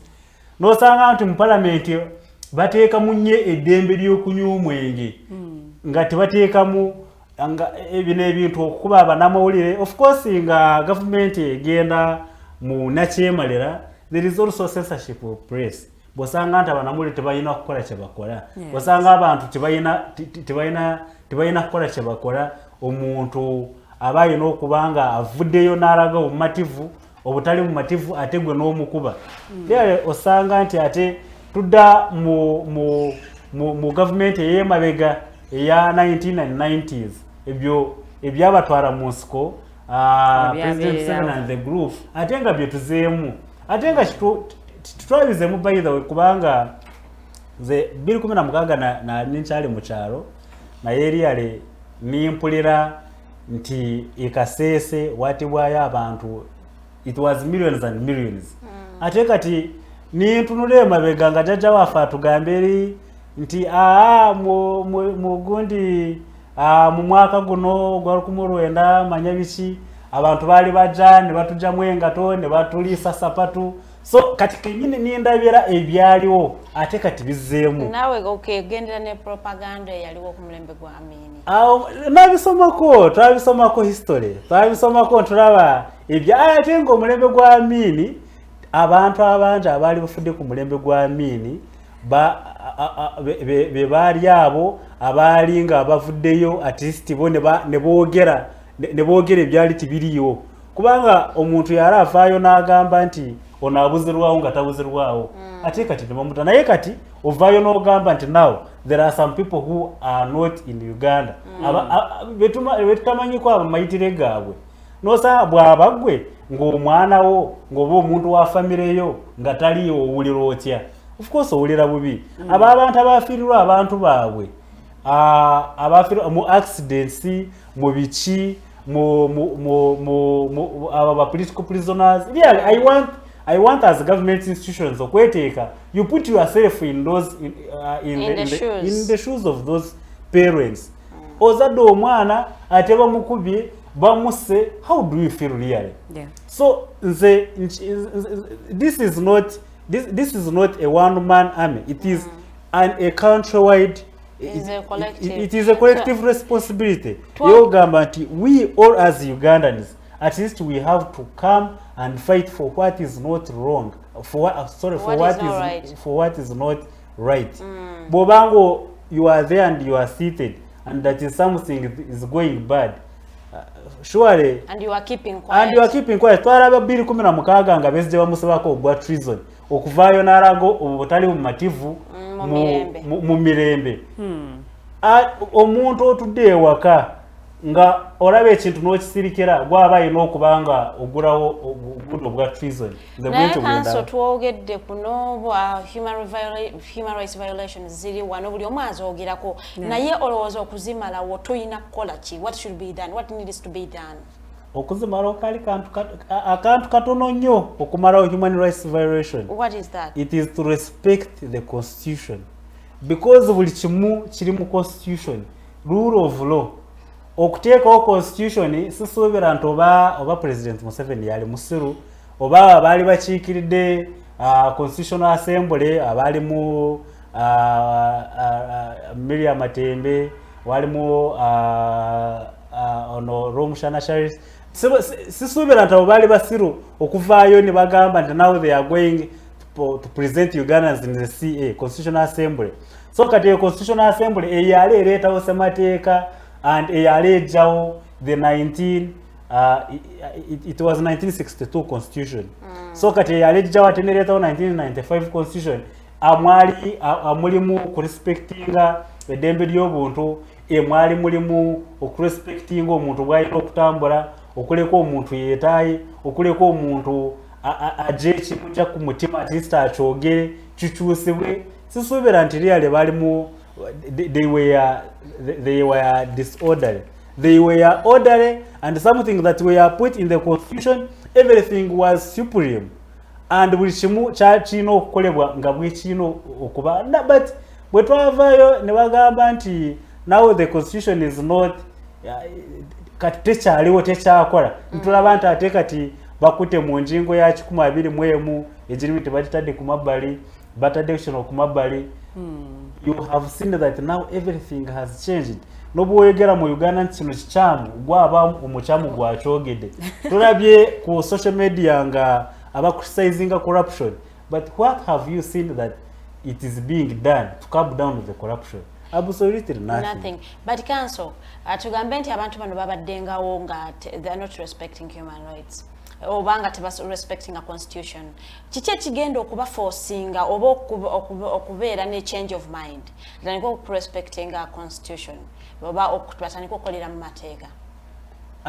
Okukolera mu mateeka ekisooka kya byonna omuntu bw'obanga olina omwana wo ewaka n'omugamba nti kino si kirungi n'abeerezaamu n'akikola, of course ono omwana omupenalizinga. Omwana bw'abanga akugambye nti nze saagala kugenda mu A-level njagala kusala nze ngende mu vacation mu institute, bw'obanga tomukkiriza when you do not believe in him or her, of course what do you expect? You expect that that child okuba fetugiyita ntuulu okuba wild. You expect that one to be wild. Bw'obanga twogedde ku bino obumenyi bw'amateeka, because okulaba nti UN Charter at enjigo ye 12 tiwaliwo omuntu okuinterferingibwa mu ddembe lye. Nze bw'obanga onyigiriza endembe lyange sikyasola waka nyina okuvaamu n'enziruka obanga ninkukolako ebyotayagala nze nkole ninkola kwataaka ate naye kenyini naye omukulembeze w'eggwanga naye yagambye agenda bakola kwataaka aba interfering naye. You don't have to interfere in somebody. Aba interfering in business. Yeah, but aba interfering kati ku bobango interfere in business zange. Sikyayogera, sikyatambula, sikyanywa mazzi, onjigiriza. Really, what do you expect me to do? Of course, na abantu abakuba abantu, abaleetera abantu okwekyawa. Ate waliwo omusajja bwe bali bamuyita Von Savin. Yatogerako mu jurisprudence n'agamba nti there will be time. Wajja kuba waliwo akaseera ng'abantu bennyini banyigirizibwa state nge tekyawulizigana ne government. Abantu bajja kujjayo beekyawe. Abantu beekyawe bagende kuma. We have not reached at that stage. Of course, the stage Uganda tugenda gituukako in a mere just a time. Just time is instant. Mukaseera katono nnyo tugenda kutuuka nga abantu beekyaye nga buli omu yeekyaye just abantu bakyali mufiya nga buli omu akola kyayagala. Gwe n'obwojja wano noota abantu 100 I don't mind. N'obwojja wano noota abantu 2,000 nga ndaba bya bulijjo. Wabula kyenjagala gavumenti ekyusiza kyenjagala ekyuse.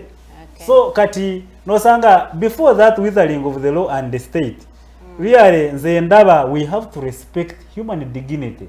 We have to respect freedom of speech. We have to respect we have to respect human rights because human rights says omuntu siye yaziteekawo, it was brought ate by God, so kati that's something that was created without your knowledge. How do we fail to implement those things?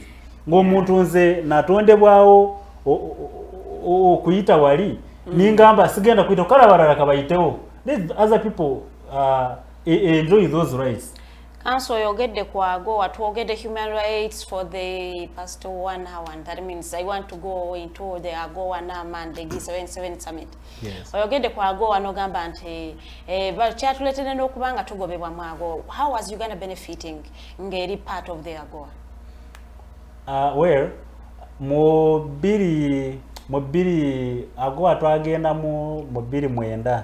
Mu 2009 because it was initiated by that lady Miss Susan Muhwezi ya initiating ate ne bafunamu emirimo.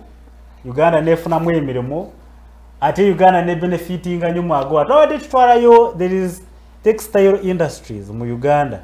Ne watwalayo zino engoyi wadde twalabye omukulembeze wa ggwanga n'agamba nti no kati Uganda teina kukiriza second hand clothes. Nosanga nti second hand clothes omufuna muntu wakole gundi omuntu akola sente za leero, somebody that is working money for today. Mmere ya leero abayina okugenda wali mu kikuubo afune second hand cloth alwambale naye anyume abenga omuntu agenze wali ku parliamentary avenue nafunayo suit wali so kati bobanga oganye okulea second hand cloth, of course naye obo njigiriza.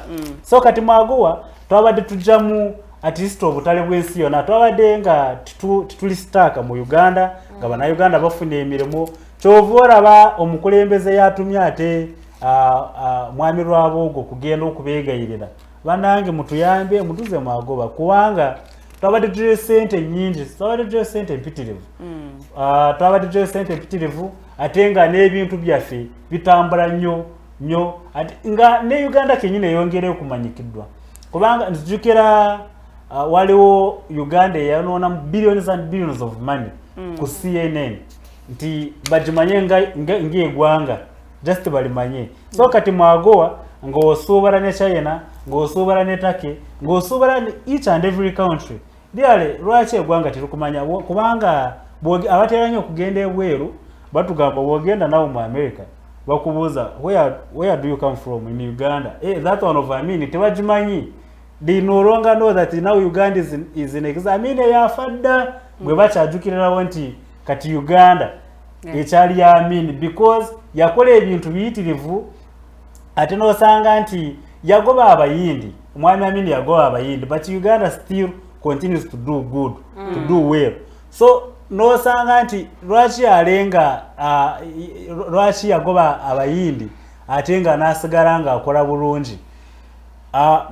Bino ebyokugamba nti ate zine sente za classified zigenze mu State House ye yara akola ekintu nga lyale kino okusana ebintu bya Uganda byali bino okusigala nga biri bya Uganda naye so nga ate kati ebintu bya Uganda kati bya bweru. For example eno amafuta aga Uganda kati nze ndaba gundi twalabye China nga bwe bakola enguudo as if we don't have real engineers. Bosanga nti kati ba engineer bonna ba engineer tubayina naye tebayina capacity. Tibayina capacity lwaki? Kubanga nawo kati institutions zafuuka muzanyo. Bobanga ogenza kati mu institutions.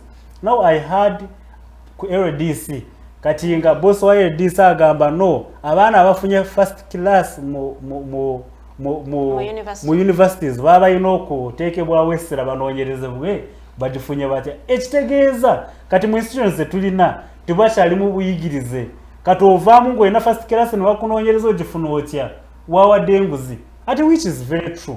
Abantu mu universities abaana mu universities bateekayo sente no max. So kanosanga nawo obuyigirize bwa Uganda they have lost value.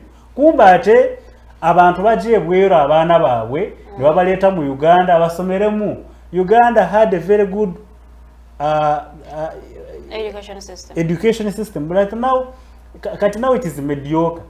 kati kyafuuka maybe kya bulambuzi obanga kyafuuka kya muzannyo kubanga temukyali mu buyigirizi abatanzania nze nasomako n'abatanzania embalala ninsomako n'abakenya ninsomako n'abasomalia nga bw'obabuuza lwaki mwe muveewa mwe ne mujja kusomera mu Uganda ne bagamba nawe Uganda has a very good education system naye kati fe Uganda twegombera okusomera Kenya twegombera okusomera Tanzania because in Uganda now the education system is kati is nothing kati yafuuse ya muzannyo okufuuka ya muzannyo tewakyabiteekako essira osanga omusomesa wa primary kubanga awo gye tujja amagezi mu primary ng'ate kati leero lwa kusomesa naye kati ali mu kusereka ali mu mirimu emirala because afuna sente ntono ne sente ntono zaafuna tebazireetera mu budde so moral nefi of course tasobola kufuna moral bwe bwaba gwe ngo oli ku mulimu osomesa they are taking you for granted tebakuwa kitiibwa ng'ate wabaddemu ne discrimination omunasayansa aba alina okufuna $5 million bw'akisobola olina okufuna $2 million what do you expect nange owa ati ndina okugenda eri at least nze gwe genda osomese nze gende ndinime kasooli omwezi gwewanga guwaddeko bakuwe $6 nze kasooli wange mutunde $4 nga tekubiri fena tuwere because we live in a situation that it is common togenda mu dduuka eritafanagana n'eryange so kati agowa batugobyemu nga nsala ku kyagowa batugobyemu okutuyoboola eddembe ly'obuntu nga nkizeeko ekyo ekintu zekisobola kukyerabira ate kisobola kunva mu mutwe nti because mu agowa it was the first rule that you have to respect human dignity, human rights. You do not have to take the fundamental human rights for granted.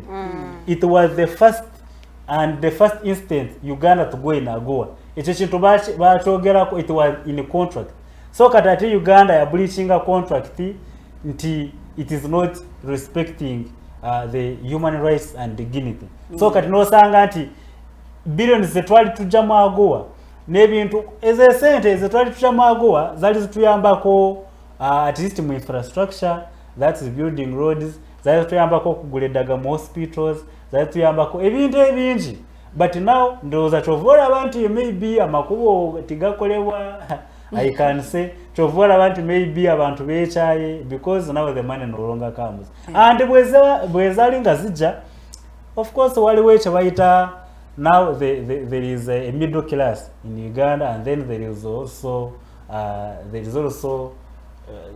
abanene so twali tubayita bakilages so nosanga nti now the esente ezivwe bweru now kati zepangidemu bakilages few people they are the ones benefiting now kati mu Uganda abantu abatono babenefitinga ku bantu abangi osanga nti now there is institutions of government but abantu abali mu institutions of government betubanga tulabe nti bakola bulungi of course when you reach him or her kugamba now there is also someone who is above me the bwemanga afuna at least akakadde kamu wala afuna billion because I don't have power over him or her atenga ne kenyini ne kalisoliso naye nga abatya so kati nosanga ekintu ekyandiganyirwamu mu Uganda yonna nga now it is benefiting few people of course that is very bad okusanga nti abantu abatono nnyo be benefitinga mu kintu ate kati gosuubira of course kyovola ba government twagala eveewo nti maybe nti president aruddeko no we are not fighting for the whole time that the president has lead Uganda no but the inequality the discrimination the torture the disrespect for human dignity ebyo byetulwanirira at least government ekyuke tulabe ate ne government ngekyuse nga n'omuntu ajja tagenda respectinga oyo naye tugenda mukuba afeewo kubanga twagala ekyuke abantu bonna baganyirwe mu government eriko twagala ekyuke omuntu afune okuganyirwamu twagala ekyuke at least obuyinza bube mu bantu tibuba mu bantu abatono osanga nti kati abantu abafuga erwanga balinga abantu babiri oba omu ne kati sisuubira nti maybe president ayinza okubanga waliwo kyateekawo mu ggwanga waliyo abantu abamwe abamuli mu mugongo abagamba no nga bebafuga bebabaga amateeka kati kola kino kola kiri. So what does Uganda stand to lose singa baba tebatuziza mu AGOA?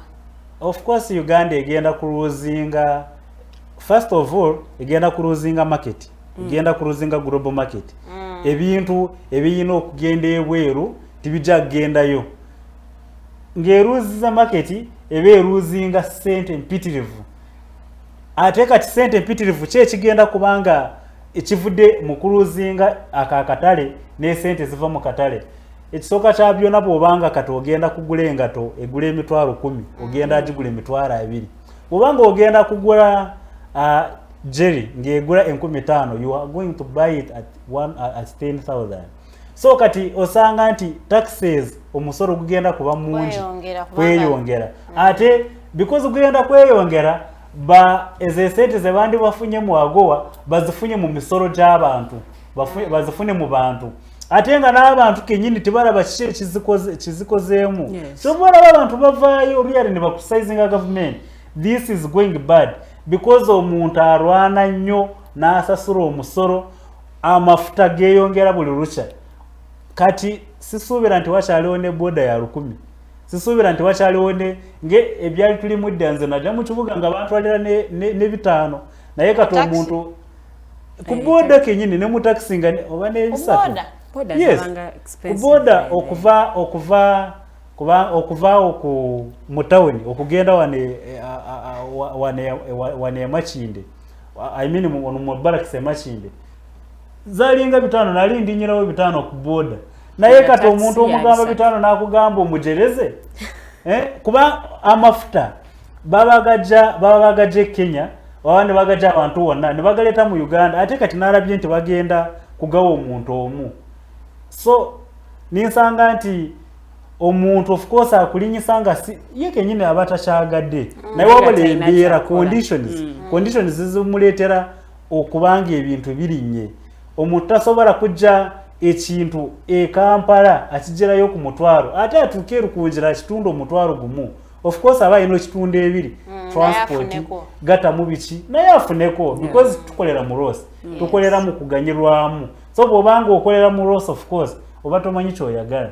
So kati ate bw'obanga okola ekintu nga gwe tofunamu oba tomanyi kyoyagala of course. So kati ejo embeera nga tenaba kukyuka, we are going to face many challenges in Uganda. AGOA kitugenda obutafunamu emirimu.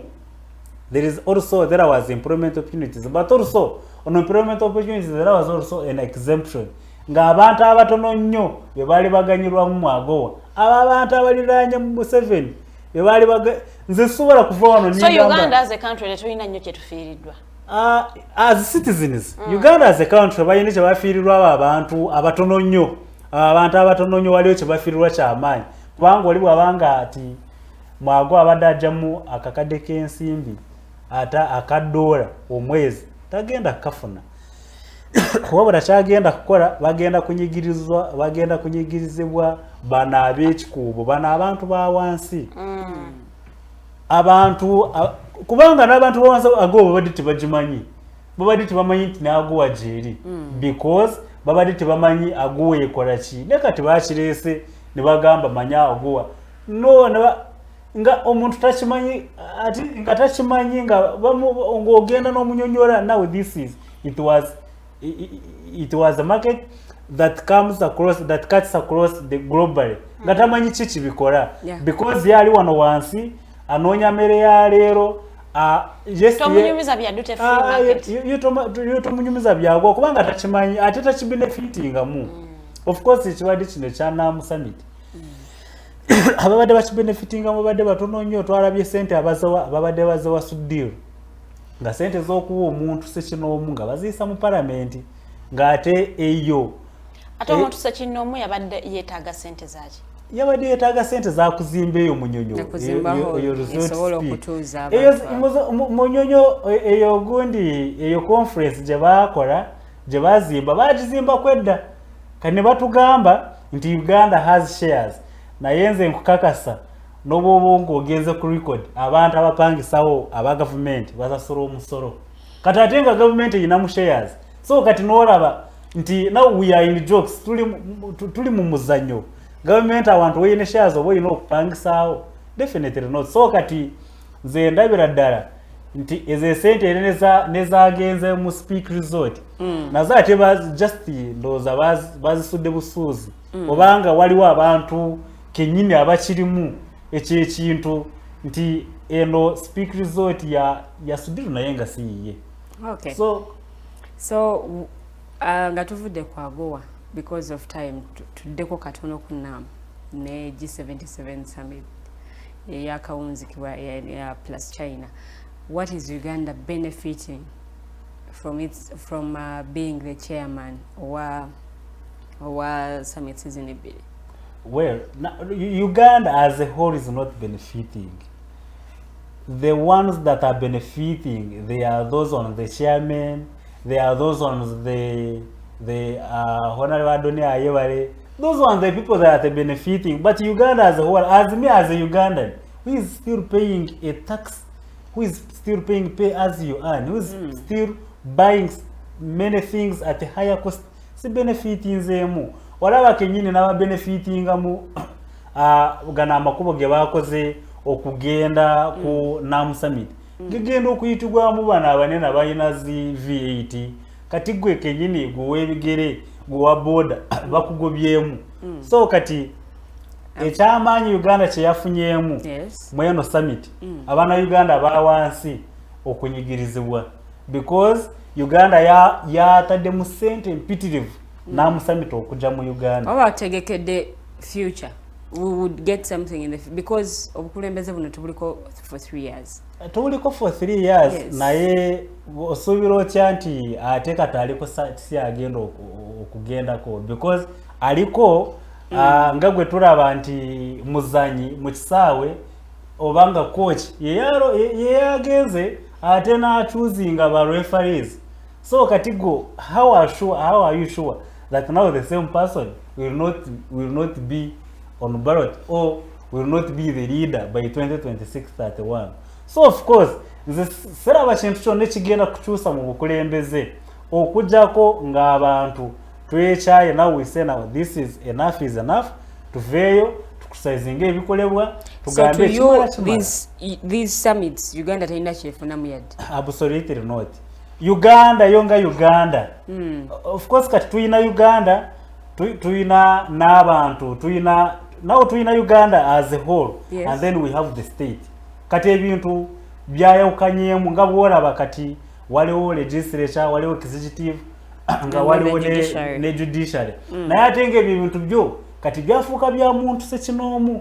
So kati naye Uganda yo kati teya muntu sekinoomu kati Uganda y'abantu abalondemu omu 2 3 4 5. So kati abantu bye bagenda okufuna mu NAM summit okuba chairman wa NAM nga Uganda. Of course nga President Museveni teyafunye bwa chairman yenga president yafunye nga Uganda naye singa ate zabadde ensinga Zimbabwe zabadde ng'ensi ezo ziri mu demokrasia ate sinandigambye nti Uganda yafuna obwa chairman naye obwa chairman kati bwafunye Mwami Museveni loza ne family ye n'abo abantu abamuliraanye naye kati ng'omuntu wa wansi lyale omuntu agenda Kenya n'asuubula ebintu ku bbeeyi ya waggulu. Nze simanyi oba wakozeeko research at least nga banamulire ne mugenda ku URA ne mulaba ebintu by'abantu bye bakutte. Abantu by'abantu bye bakutte billions and billions of money zifiirawo ku URA. Billions and billions of money zifiirawo aligundi ku katona. Se ebintu bobanga toyinamu kintu kudogo n'obwobanga osasudde omusoro gutya tosobola kubiyisaawo. So katate ngozira ogambe omuntu yafunyemu mu NAM. Of course yafunyemu kinene nnyo n'ekyo bafunyemu bana abali ku nguudo abadde batunda bambe bamaze wiiki emu nga tibalidde bamaze wiiki emu nga tibakoze. So kati n'olabira ddala ate kati for example when you use common sense as the president of Uganda usually say kati olabira ddala babadde batuseba bayitha n'okuva okubombolodde babadde 1.5 hour or more than 2 hours ng'okyali awo ng'olinze bali bayitewo. Lwaki tobaleka nabo at least ne balaba jam eri mu Uganda ate ne muzuukuka nti kino walina okugaziwa enguudo. There would be a widen okubanga enguudo zigaziwubwa kino kikoleddwa at least buli omu aganyirwemu. Naye ate gwe oyagala kati abavisitors baganyirwemu, bano abayine emmotoka z'obugombe baba baganyirwemu. So kati olabira ddala kyova laba abantu beekyawa nnyo kubanga balaba bino ebintu bijja mu Uganda tibaganyirwamu ate nga bebateekamu nnyo. Nenze ngamba oba twalina bannayuganda tetwategeera summit zino kiki kyeziina kukola oba tezayina themes kwe zitambulira. Ndowooza bannayuganda we expected too much, twalayizinga nnyo expectations zaffe nti naamu wenajja ndowooza kino kijja kukolebwa ate corruption yanagenda. They had a theme gye bali batambuza nti bo abanaamu bali batambulira ku economic climate and all that, and then kati abagi 77 and China bo bali ku leaving no one behind. So noza ebintu sokenga tubitunulire what is the theme of the summit. Now the theme of the summit was, of course, in a year NAM it was leaving no one behind. Then kati eno ya G77 plus China ye yabade kale katugeze into climate change. What has the climate really when we see on our climate, for example bobanga ogenze eri mukidepo nawulide eri mugondi eri waguru mu northern nga ebisoro bita abantu. I don't know whether you have at least heard about that incident. So katate nga baleta on climate change. Of course that is the climate that has to change. Nga ebisoro byenyine biva mu national parks nibija nibiyingirira abantu, and then you say that really now this one is going to benefit all of us. Kati noraba nti nga zino summits okujja Omunayuganda batayina ozitegeera. Omunayuganda bakutte pichipichi emitwalo 10 eziri ku CPS, bakutte pichipichi emitwalo 5 eziri ku eziri wano ku eziri wandegeya, bakutte emitwalo 2 eziri wano ku Buganda Road, whatever. So kati noraba nti omuntu abatayagala kubimanya ebyo ng'omukwatidde pichi ate ng'omuntu okujja epichi eyo b'emitwalo 10 n'abiri okudda waggulu. So n'omugamba nti waliwo naamu, n'omugamba nti waliwo G77 plus China. Kati ye ekyaganyirirwamu mu G77 plus China, of course ye China ne Uganda. Don't you think it's high time for Ugandans paying attention to nsonga nga zino, because whenever we say we didn't know tulekebwa emabega. Uganda bwerivaayo n'emanya nti omuntu wa wansi alina omugaso aba yegenda okumanya nti really abantu bagenda okuganyirwamu bonna. Naye Uganda tenategeera nti omuntu wa wansi alina omugaso. Yombo ndowooza kubanga balabye omuntu ono mufuna mpola baba balowooza talina kyagatanyo ku Uganda. Naye ng'osanga kintu kikyamu tovola bakutte G77 amawanga 79 ne bagata mu China. China eyo yaja mu G77 okuyamba ku Uganda. Tovola banze gundi n'abadenga ku record nga ba presidents abaje mu bimezo summit tebawera aba presidents 2. So kati amuwanga sawu musa plus China. But they sent representatives. Representatives ngateba badeba heads of state. There is a difference between heads of states and heads of representatives. So kati abo badenga badelegatinga omuntu okudelegatinga abanga amanyi ayino sigenda kufuna kagende wenfunira nnyo. So kati ngo omuntu gwe omugambye enkwagala n'agamba kandelegatinge oba toyina kyamaanyi lyale kyogenda okudelivalinga. Ne China kenyini yasindise ba manerenders okujja okuketa lyale ebye kyine ekyamaanyi ky'okuteeka batuwaaka sente. Summit we yatukidde nga bali engaged. That is also possible. Naye ndowooza akadde kafeeko tetukyayina yadde mu dakiika 2-3. I want you to wrap up this whole discussion. Owe Munnayuganda point 2-3 buki bw'alina okutwala olunaku lwaleero. Well, njagala Omunnayuganda atulaba n'atuwuliriza ekisooka tuveemu kye bayita fear, ekyokubiri tuveemu kye bayita propaganda, then ekyokusatu twegatire wamu. Bwe tubanga nga bannayuganda twegatidde wamu nga ogasse ku ddoboozi ly'abalala nga ovudde mu lya divide and rule policy. Of course bw'obanga ovudde mu divide and rule policy n'oleka propaganda emabega, bye boogera byonna n'obisambaaza, you son those everything that is being talked behind you. Tuba tugenda maaso and we fight for our democracy. Democracy is not going to fight for, it is going not to be fought by the US, by those by the outside countries. We Ugandans, we have that capability. We are going to add our voice on the voices of those that are few. Okulabika nti ebintu bituuka. Bw'obanga ogenzeyo n'osirika ebintu ne bitukolebwa mu bulungi, ate gwe you criticize those people in the government, those few that are benefiting. Gwe kenyini oba oliddemu erukwe. So nze mbakakasa ne mbagamba nti your voice cannot be taken for granted, your acts cannot be taken for granted. At least kyotasobola kujjawo n'omukono kyogere, naye ate bw'obanga okyogedde obanga okivuddeko, of course buba bunafu bwa bukkiriza. So at least you raise your voice, whether you are beaten, you will be beaten, but you are going to be on the truth. At least don't sit and see something that is going wrong and you keep quiet. Okay. Webale nnyo webale danya okwebaza gwe wenna atukeereddeko alisa wa 2 paka ate wano etunzikidde show yaffe y'olunaku lwa leero. Webale nnyo okutulaba, webalire ddala. Tugenda kubanga tuwunzika show yaffe naye nja okutegeeza nti enkya ssaawa zigenda kubeera 2, tugenda kubeerawo wano ku Mighty Drive, ate n'omugenyi bituna abatufunye nga twogera ate ensonga endala eza national importance. Mu studios mbaddemu n'omumbejja Lilian Luwedde, ku kamera omukyala Teddy Tenjo Nabukeera, ate mu control room mbaddeyo ne mukulu Mukose Arnold Anthony. Mbagayiza olunaku olungi, mweraba.